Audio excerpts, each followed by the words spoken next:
This is Joel from Falconry Tube again, down here at Tactical Farm Park. This is going to be the first episode. I'm going to do a week-by-week diary of imprinting a falcon. So I'm literally picking her up right the way through to training her to be a new pest control and swung lure falcon. A good friend of mine down at Enclosure Falcons, Matt Sargent, he's breeding her. She's a full 7/8 Jersey female. One of my favourite species of falcon to fly and to use. I think they're really big, clever, robust falcons. I really like them. So what we're doing is we're just going to go pick her up later on today. We are getting the imprint chamber / nest box ready.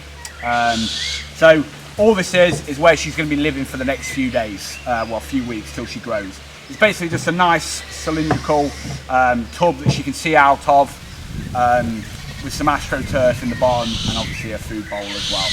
Then over the next few weeks you can still see everything and we can take her everywhere.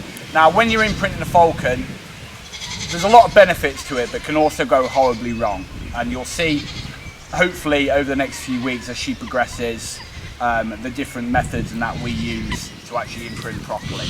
But we like to throw our falcons into a world of chaos, get them used to dogs, people, vehicles, the lot. The more you can throw at them, the better. So we've just cleaned it all out. We're just giving it a nice good rinse out with FALCON, which is an animal-friendly disinfectant. So this is what we're going to use to go and pick her up with, get some food, and then we'll get her settled in over the next few days. And then we'll start introducing more things into this nest box, like lures, hoods, and stuff like that. So yeah, we'll bring in some close-ups of the imprint chamber. Now you don't have to use astroturf in the bottom. You can use natural foliage. I've done loads of imprints before where I've literally just had like a big under the bed storage box with loads of conifer leaves in, depending on what size bird you're getting. And no, main reason I forgot to say, the main reason why the imprint chambers like this are really good, it catches poo. Okay, if you do a nest box with a shallow nest box, it does not take them very long to squirt poo over the side about 4 foot. Okay, so these catch all the feces perfectly. You'll be surprised, like all babies, all they do is eat, sleep and poo. So literally, you're gonna have to have a pretty big bird to poo over the side of this. So I now move to these. Just saves you a little bit of cleaning in your house, and that stops your girlfriend and that getting too mad with you, or your wife. So yeah, really easy. Then you just take it out, all perspex, hose it down. The astroturf does come out. If you are using natural substrate like trees and that, have a good supply, because obviously they poo a lot, so you have to keep changing it out a fair bit. So this is all cleaned and ready. We're going to get it loaded up. I'll show you a few close-ups of it, and then we'll go and get her. Okay guys, so this is just the imprint chamber. Not much to it. You can make them at home easy enough, but if you are making one, have the clear sides, because they do like to see. They are very inquisitive animals. So go in there. Okay, so all we've got is just the food bowl. I'll go into that later, and then just astroturf at the bottom. So this is maybe 2.5 foot tall for a female Jersey female falcon, even not female. I said that twice. So she'll be quite happy to live in this for the next few weeks at least, until she goes onto the block and then starts being flown. So we'll go and pick her up. So when you bring your imprint home for the first time, don't be scared to throw it into your everyday life. Okay, the more enrichment and stimulation you can give your birds as they're growing up and developing, the better they'll become. So don't be scared to get them around dogs, people, touching. You want them to be a real tame, level-headed falcon. So anything you can think of that might potentially scare your bird later on, if she's going to be a demo bird, pest control bird, take that into consideration. Get her used to hands, seeing different people, dogs, vehicles. If you're going down pest control sites, think about taking her down to factories at a very early age, because at this stage, they'll soak up all the enrichment and stimulation that you give them, and it will help them develop into a nice level-headed bird. You know, stick them outside for a bit, they enjoy running around, playing, give them a teddy to snuggle up to, and foot. You know, it doesn't take them long before they start really trying to foot things and chase things, and, you know, they're into everything. So give them plenty of stimulation when they're growing up. Morning guys, we're just getting the falcon, the new imprint falcons, first meal of the day ready. When you get your falcon, get it a food bowl. We use nice shallow little plastic ones, easy to clean, really cheap, and then we can just keep food with her 24 hours a day. I don't do a feed in the morning, then take the food away, and then a feed in the afternoon. I keep the food with her 24 hours a day, because when you're imprinting, I don't want her to see me feeding her, okay? I don't want her to be a food imprint. This bird isn't for breeding. I literally want her to have complete access to food, and she can feed herself. So this is why about 2 weeks old we pick up our imprints, because normally, rule of thumb is they can feed themselves. So prepared to get through a lot of food. They eat a colossal amount. When buying a falcon, always make sure you buy from a good breeder. Okay, this young falcon's from Lincolnshire Falcons. Matt Sargent bred her.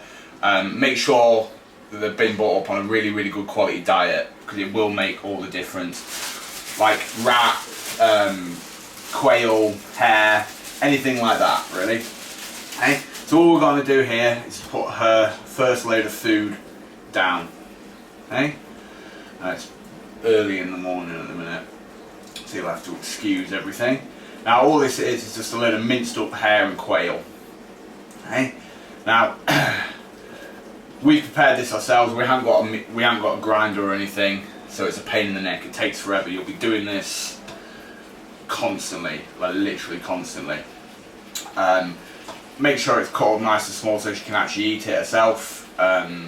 We do leave a few castings in there, but normally when she's this young, I try and remove at least 80% of the castings. So then it's nice and easy for her to swallow, nice and easy for her to digest, and that is really good quality meat there. Anything like pheasant, like I say, rat's really good, they're just gross to prepare.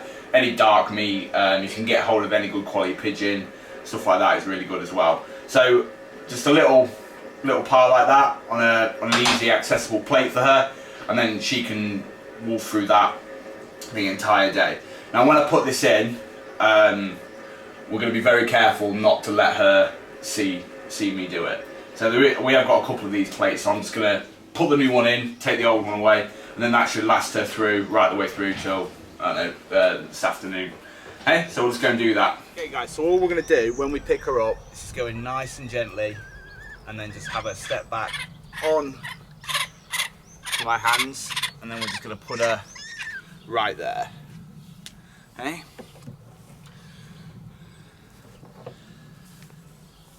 So now we can just keep touching her, getting her used to hands, all the stuff. We want her to be a well-mannered bird, and then she can just stay in this. I'll just stay with her while she eats her breakfast. I'll get all this cleaned out, and then I can put another load of food on that food bowl, and then she's ready to go to work and start seeing the world.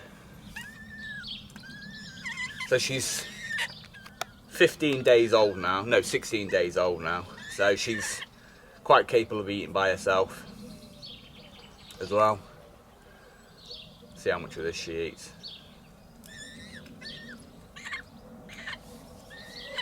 So when imprinting, it is very important to put the time in when they're this young, okay? Everything you do now will affect them later on in their lives, so always start by just getting them really used to hands, really used to you being there.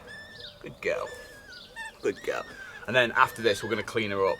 I also wet the meat a little bit as well, spray it with some water just to make sure she's nice and hydrated. That helps in a big way. But like I say, if you keep them with 24-hour food, it helps with them not associating you with food that much.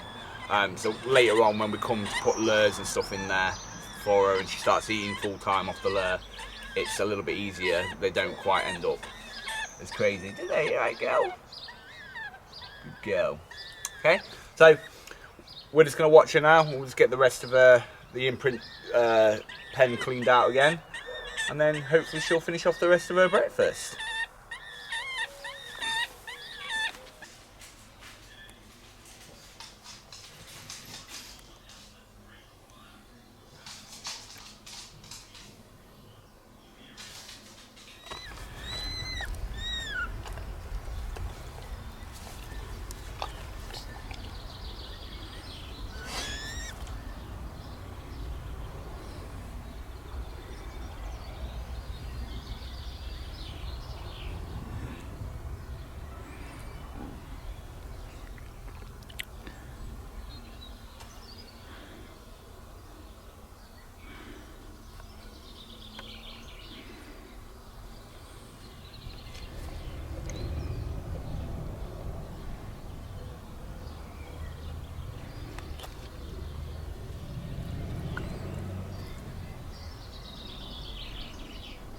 Okay, morning guys, we're about 4 or 5 days into training the imprint falcon now.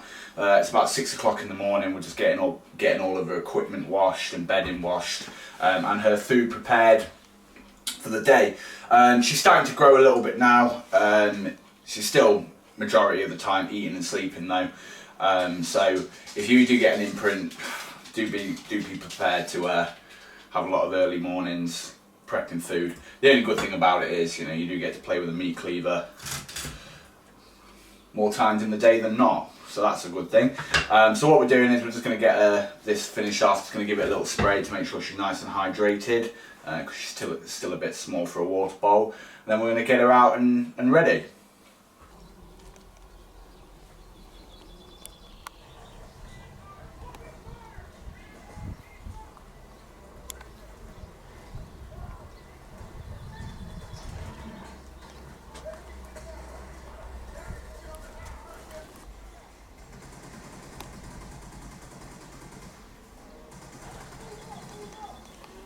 Right guys, we're just about to get her out and cleaned out, ready for the day. So we just made up a little area for her here to put her on, just while we get the imprint chamber and that cleaned out. We've had her a week now, so we're going to start introducing a little bit more things, and when we progress into week 2 of training into week 3, we're going to start introducing things like lures, hoods, anklets, gloves. So when we're imprinting them, we can actually put things like this round them from a young age, so they're used to seeing them as well. So it helps a lot when you come to hood train, or especially with lure training as well.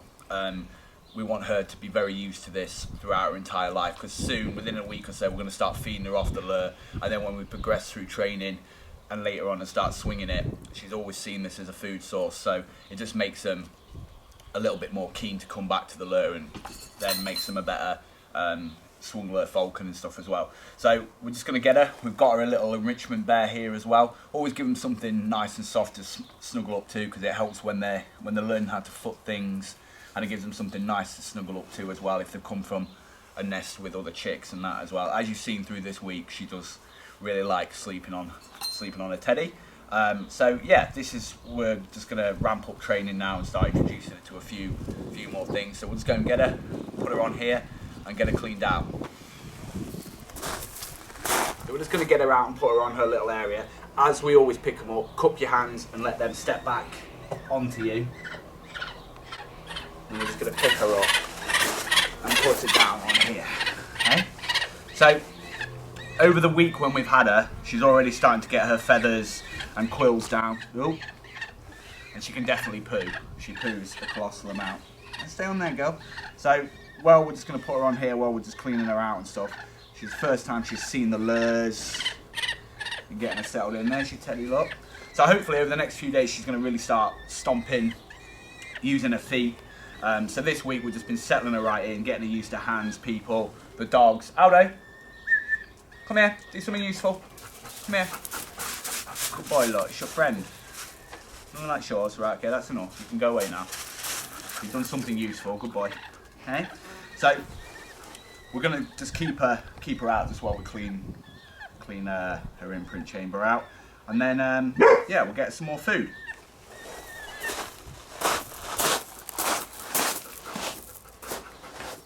So this is day 7 of having her now. First week's gone really well. Not asking too much of her, obviously, because she's still a baby. So just a lot of this, getting used to the world, the dogs, hands, people, giving her plenty of food, plenty of enrichment, and she has been with us constantly. So yeah, it's gone well the first week. So they are ever so funny when they're this age. Can't control their feet, don't know what's happening, and they really are an inquisitive animal. So hopefully if this carries on after week after week, you'll see her training progress, and hopefully she'll end up a real nice level-headed bird. She's grown a heck of a lot already in this first week. Feathers are starting to come down now. She's starting to use her feet. It's ever so funny when they start trying to use their feet, but you'll see. So hope you all enjoyed this first episode of the Imprint Diary. If you have, subscribe, support the channel, definitely. Share the video around and stuff, and we'll get her back next week for another episode and see how she's come along in a week. So good girl. So thank you very much. See you next week.